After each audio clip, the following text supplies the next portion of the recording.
ضربوا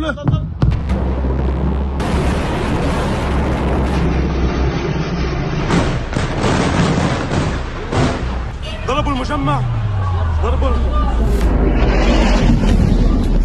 कुछ दिन पहले अचानक से हिजबुल्लाह के ग्रुप के लोगों के पेजर्स फट रहे थे और इसराइल और लेबनान के दरमियान जंग शुरू थी, जिसमें लगभग 50 लोग मारे गए और 3000 लोग जख्मी हुए। और जिस जंग का इंतजार था वही शुरू हुई। इसराइल ने कुछ दिन पहले लेबनान के हिजबुल्लाह ग्रुप के खिलाफ जंग का खुल्लम खुल्ला ऐलान कर दिया था और कुछ दिनों में हिजबुल्लाह के चीफ लीडर हसन नसरल्लाह को भी शहीद कर दिया था। और 1992 से लेकर अब तक हिजबुल्लाह को लीड करने वाले हसन नसरल्लाह को आखिरकार एक एयर स्ट्राइक में शहीद कर दिया गया। और इस बात को सच करने के लिए इसराइल ने लेबनान पर 1500 से ज्यादा एयर स्ट्राइक किए, जिसमें 700 लोग शहीद हुए, जिसमें बच्चे, औरतें और सब शामिल थे। अब सवाल ये है कि इतने सालों से हुकूमत करने वाले नसरल्लाह को मारने के बाद क्या लेबनान के लोग खामोश हो जाएंगे? क्या इसराइल की तरफ से अब अटैक्स कम हो जाएंगे या फिर लेबनान इसका जवाब देगा? क्योंकि कुछ दिन पहले इसराइल ने हिजबुल्लाह के कई लीडर्स को भी शहीद कर दिया था, लेकिन नसरुल्लाह को शहीद करने के बाद ये एक गेम चेंजर भी हो सकता है, क्योंकि हिजबुल्लाह को ईरान खुद सपोर्ट कर रहा है। अब सिर्फ इस बात का इंतजार है कि ईरान क्या एक्शन लेगा, लेकिन वो इंतजार भी खत्म हुआ, क्योंकि नसरल्लाह ईरान के चीफ के बहुत करीबी दोस्त थे। और ईरान ने भी कल इसराइल को मुंह तोड़ जवाब दिया, जिसमें ईरान ने इसराइल पर 200 से ज्यादा बैलिस्टिक मिसाइल लॉन्च किए, जिसमें कई लोग मारे गए। क्योंकि पिछले साल हमास के चीफ हानिया को भी इसराइल ने शहीद किया था और ईरान के चीफ ने साफ लफ्जों में इसराइल को कहा था कि वो हानिया की मौत का बदला उनसे जरूर लेंगे। लेकिन उस टाइम यूएस ने बैक चैनल्स के थ्रू ईरान को समझा समझू कर मामले को ठंडा कर दिया था। लेकिन नसरुल्लाह की मौत के बाद इस बार ईरान खामोश नहीं रहा, क्योंकि नसरल्लाह ईरान के करीबी दोस्त भी थे और ईरान लेबनान को ओपनली सपोर्ट भी कर रहा है। और इसी वजह से ईरान ने